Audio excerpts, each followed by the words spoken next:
बेवजह इंसान को डरना और घबराना नहीं चाहिए। तो जय श्री राधे दोस्तों, कैसे हैं आप लोग? उम्मीद करता हूं अच्छे ही होंगे। दोस्तों, आज मैं आप लोगों के सामने एक ऐसी अलौकिक कहानी पेश करने के लिए जा रहा हूं जिसे सुनने के बाद आप लोगों को लगेगा कि हकीकत में परिस्थिति चाहे कोई भी हो, लेकिन इंसान को बेवजह डरना और घबराना नहीं चाहिए।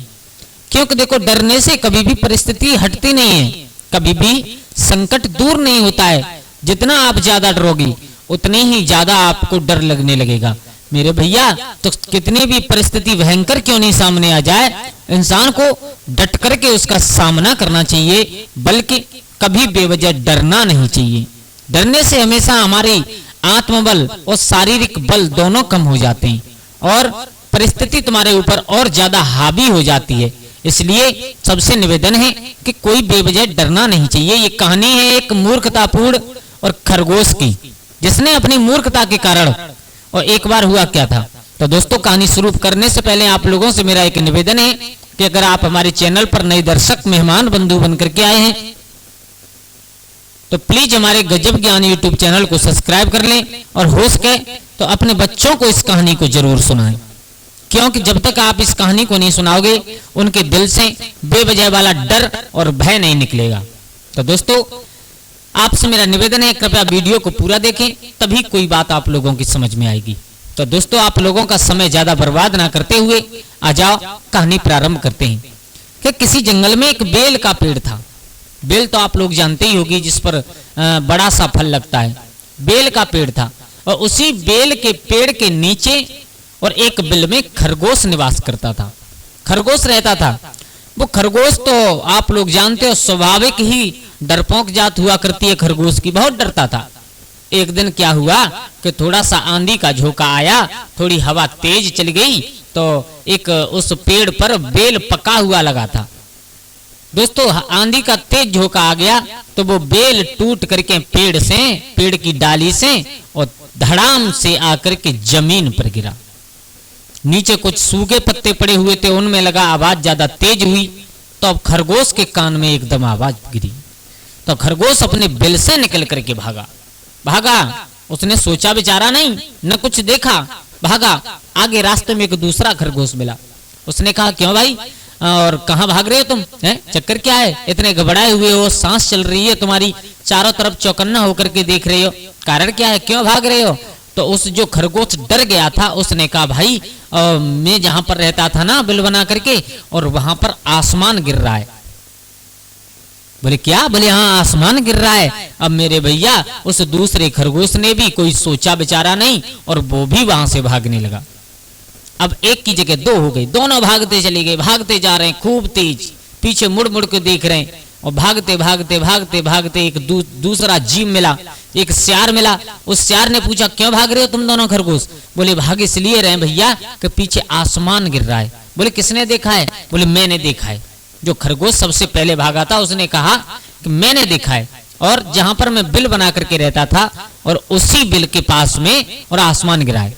मेरे भैया, उन खरगोश दोनों की बात सुनकर के वो सियार भी भागने लगा। भागते चले गए। अब हुआ क्या कि एक से एक ने कही, उसने दूसरे से कही, उसने तीसरे से कही। थोड़ी देर क्या व्यतीत हुई कि पूरे जंगल में हलचल बल के मच गई और सब लोग आपस में एक दूसरे की बात मान करके भागने लगे। देखा बेचारा, सोचा कुछ नहीं, केवल एक खरगोश की बात मान करके, और सभी डर के मारे भाग रहे। चारों तरफ त्राहिमाम मच गया।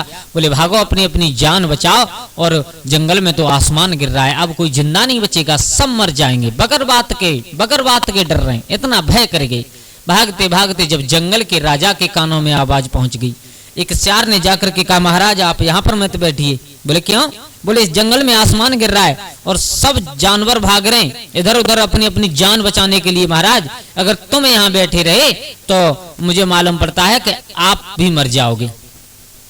जंगल का राजा शेर थोड़ा सा चतुर था, उसने विचार किया। बोले पागल है बिल्कुल, आसमान कहाँ गिरता है? बोले महाराज गिरता है, खरगोश ने देखा है।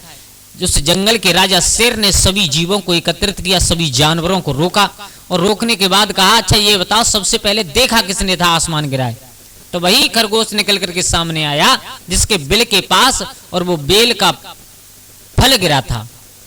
आया और आकर के बात बताई, महाराज मैं अपने बिल में बैठा हुआ था, तभी एकदम धड़ाम से आवाज हुई और मैं तभी वहां से निकल करके भाग आया। वो तो अगर भागता नहीं तो मैं मर जाता। जंगल के राजा ने कहा अच्छा हमें ले चलो आप वहां पर जहां पर आसमान गिरा है। बोले महाराज आप बिल्कुल मत जाइए, और आप जाओ तो जाओ, हम तो बिल्कुल नहीं जाएंगे। बोले क्यों? बोले इसलिए कि अगर आसमान गिर ही रहा है तो फिर बचेगा कौन, सब मर जाएंगे।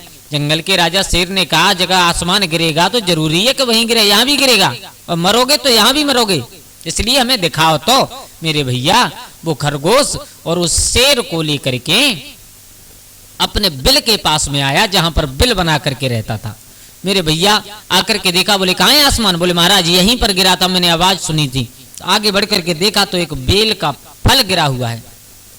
जंगल का राजा समझ गया और विचार किया कि ये फल टूट करके जमीन पर गिरा, पत्तों की आवाज हुई, इसी से ये डर करके खरगोश भाग गया। तो दोस्तों कभी भी हमें बेवजह डरना नहीं चाहिए, क्योंकि डरने से हमारी शारीरिक और आत्मबल दोनों कम होते हैं, और जब दोनों कम हो जाएंगे तो परिस्थिति चाहे कोई हो, हल्की से हल्की परिस्थिति का हम लोग सामना नहीं कर सकते जब हमारा आत्मबल और शारीरिक बल दोनों कम हो जाएंगे। तो दोस्तों कभी भी कितनी भी कैसी भी परिस्थिति आ जाए इंसान को डरना नहीं चाहिए, क्योंकि डरना हर परिस्थिति का समाधान नहीं हुआ करता। परिस्थिति का समाधान होता है उसका सामना करना। तो दोस्तों आज की कहानी से केवल हम लोगों को यही सीख मिलती है कि बेवजह डरने से अच्छा है उस परिस्थिति का सामना करें, उसको देखें, उसके बारे में जानकारी करें, ये क्या परिस्थिति है, इससे कैसे निपटेंगे। दोस्तों आज के लिए बस इतना ही। अगर आप लोगों को हमारी कहानी अच्छी लगी हो तो प्लीज हमारे चैनल को सब्सक्राइब कर लें, और हो सके तो अपने परिवार और अपने बच्चों के साथ जरूर शेयर करें, जिससे उनके अंदर जो बेवजह का डर भरा रहता है शायद इस कहानी को सुनने से थोड़ा बहुत कम हो जाए। आज के लिए इतना ही, कल फिर मिलते हैं किसी एक नई कहानी, एक नई चर्चा के साथ। तब तक के लिए सभी लोग आनंदित रहिए, खुश रहिए। जय श्री राधे, जय श्री।